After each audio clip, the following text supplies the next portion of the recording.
जय जय रामकृष्ण हरी. श्री सद्गुरू महाराजांची अशीच प्रवचने श्रवण करण्यासाठी कीर्तन प्रवचनमाला या यूट्यूब चॅनलला लाईक, शेअर आणि सबस्क्राईब करा. जय श्रीराम. श्रीराम जय राम, जय जय राम. श्रीराम जय राम, जय जय राम. श्रीराम जय राम, जय जय राम. श्रीराम जय राम, जय जय राम. बोलिए हनुमान जी महाराज की जय. हाँ, तो कल हम भक्त के बारे में चर्चा कर रहे थे. भक्ति, भक्त, भगवंत और गुरु, इन चारों में एक ही सूत्र दिखाई देता है. इनका स्मरण वंदन करने से मनुष्य के विघ्न एवं कष्ट समाप्त हो जाते हैं. भक्ति में भी दाहकता उठती है, लेकिन उसमें ऐसा संतोष नहीं है कि व्यक्ति विचलित हो जाए, क्योंकि परमात्मा के मिलन की आकांक्षा भी एक अग्नि है, जिसे विरह की अग्नि कहते हैं. इसमें मधुरता है, इसमें रस है. भक्ति का अर्थ है जुड़ा रहना. भक्त और विभक्त ये दो शब्द हैं. जो विभक्त है वो बंटा हुआ है, और जो भक्त है वो जुड़ा हुआ है. कथा श्रवण करने के बाद भी नाम का कैप्सूल बड़ा लाभदायी होता है. कलयुग केवल नाम आधारा. कथा श्रवण करने के बाद भी नाम का कैप्सूल बड़ा लाभदायी होता है.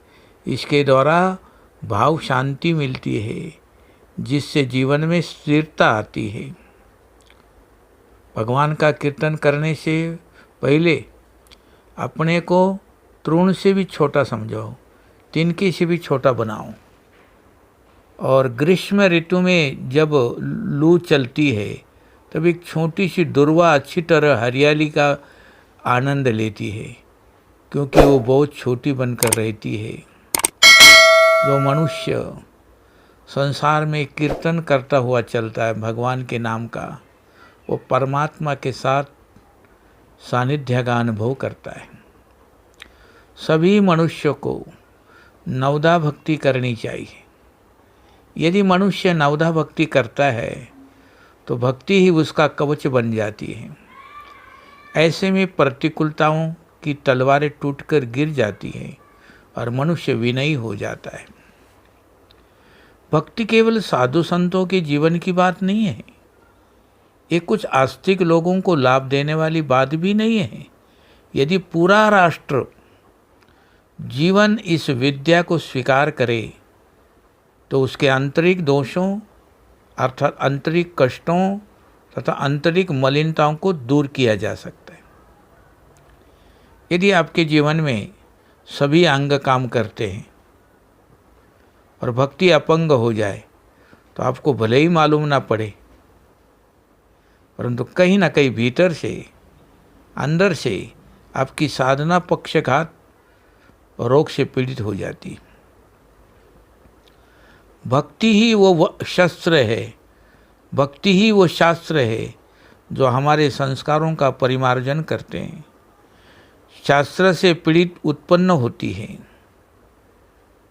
कई बार शास्त्र हम रखते हैं, पढ़ते हैं, उससे प्रीति भी उत्पन्न होती है, और शस्त्र आपके कुछ संस्कारों को खंडित करता है. भक्ति के द्वारा मनुष्य को 3 वस्तुएं मिलती हैं.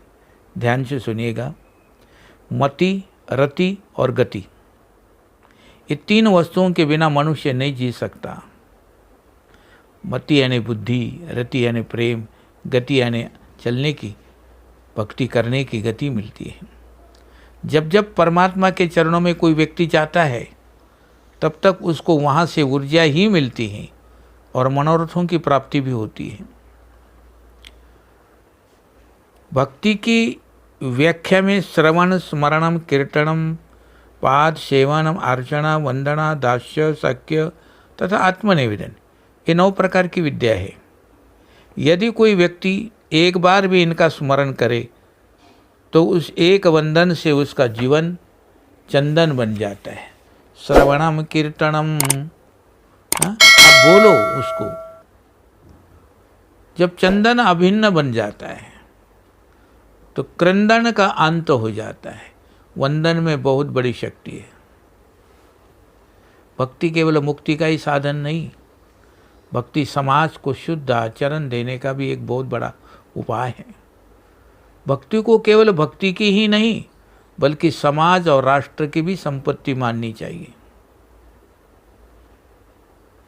जिसका लक्ष्य परमात्मा है उसके सामने इंद्रियादिक सुख भोगों का कोई महत्व नहीं होता।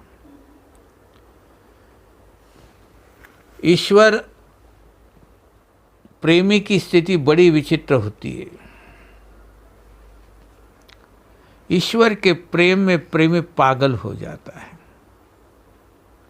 यदि कभी परमात्मा के प्रति परिवार के किसी सदस्य में भक्ति जग जाए तो उसकी आलोचना कदापि नहीं करनी चाहिए, क्योंकि भक्ति का संस्कार मनुष्य में बड़ी कठिनता से जागता है।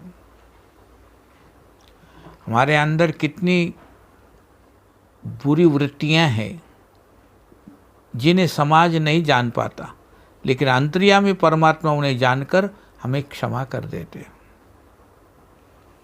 इसलिए भक्ति करनी चाहिए, साधना करनी चाहिए। हमारे देश में विभिन्न देवताओं की मान्यता है। प्रत्येक व्यक्ति की अलग अलग निष्ठा होने के कारण उनके साधना के क्षेत्र भी अलग अलग है, परंतु साधना के पश्चात संसार में जो अनुभूति होती है वो एक ही होती है। त्रिशूल का अर्थ रजोगुण, तमोगुण तथा सदोगुण से है। त्रिशूल राक्षसों के मर्दन के लिए भी है और त्रिगुणात्मक शक्ति पर विजय पाने के लिए भी है, परंतु त्रिगुणात्मक शक्ति पर विजय पाना साधना में आवश्यक है। यद्यपि गैरिक वस्त्र महत्वपूर्ण है, परंतु वेश ही सब कुछ नहीं होता। जैसा हमने गेरुआ कलर का कपड़ा पहन लिया वो महत्वपूर्ण है, परंतु ये जरूरी नहीं कि वही सब कुछ होता है।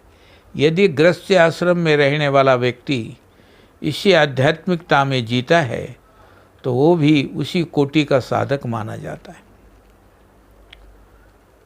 किसी शिखर पर पहुंचने के लिए सोपान की रचना करनी पड़ती है। सोपान का मतलब सीढ़ियाँ बनानी पड़ती हैं। अगर सोपान मूल्यवान हो और उससे मोह हो जाए तो शिखर पर पहुंचना मुश्किल हो जाएगा।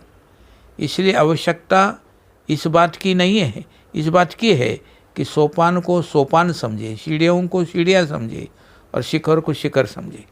इसी प्रकार गंतव्य को गंतव्य, पथ को पथ समझे। जहाँ पथ को गंतव्य या गंतव्य को पथ समझ लिया जाता है, सत्य धूमिल हो जाता है। दूसरों के अनुभवों से लाभ उठाना अच्छी बात है, परंतु अपनी साधना अर्थात अपने अनुभव में निरंतर वृद्धि हो, अपने भक्ति में निरंतर वृद्धि हो, ये भी आवश्यक है। विश्वास की अमरता एक ही रहस्य है और विश्वास पूर्वक परमात्मा का नाम जपना, जिस साधक का अपने परमात्मा के प्रति असीम विश्वास होता है उसे अग्नि भी शीतलता प्रदान करती है। और एक बात और बताऊं, साधना करने वाले को साधक कहते हैं। साधक का वास्तविक भोजन ज्ञान ही है। सात्विक अभ्यास में व्याधान पड़ने से पीड़ा होती है, इतने इसका अभ्यास नित्य करना चाहिए। इसे प्रमाद कदापि ना करे। अभ्यास ऐसा रखे चाहे कम से कम हो, परंतु नियम न टूटने पाए। यदि नियम टूट जाए तो फिर मौन रहे, उपवास करे, प्रायश्चित करे तथा जप करे। ऐसा करने से धीरे धीरे वैराग्य जागेगा। ज्ञान ही प्राप्तव्य है। आपको ये विश्वास हो जाएगा। स्वेच्छा से स्वीकार किया गया कष्ट तप है, लेकिन अनिच्छा से जो कष्ट स्वीकार किया जाता है उसको दंड कहते हैं। इसलिए योग वही है जहाँ चित्तवृत्ति का निरोध होता है। यही तो साधना का पहला सोपान है, पहली सीढ़ी है। यदि आप ध्यान की गहराई से चले जाते हैं आगे अथवा भाव समाधि तक पहुंच जाते हैं तो आप महान भाग्यशाली है। और एक बात और बताऊं, यदि अपनी दृष्टि निर्मल हो तो सामने के गर्त में, गड्ढे में, खड्डे में भी बचकर निकल कर जा सकते हो। यदि आपकी दृष्टि पर किसी भी प्रकार का आवरण आ गया है तो आपने गड्ढे में गिरना निश्चित है। तो जो व्यक्ति संसार को निकट से देखकर, नज़दीक से देखकर वितरागी बनते हैं, उनका वैराग्य अधिक परिपक्व होता है। और जो लोग संसार के पदार्थों को दूर से देखते हैं और कभी अचानक उन्हें निकट से देखने का अवसर मिले तो उनके आधा पतन की संभावना होती है, यदि साधना में परिपक्वता ना हो। ये सब भक्ति में आता है। ये भक्ति करने वाले के लिए इसको पूरा ध्यान रखना चाहिए। श्री राम जय राम, जय जय राम।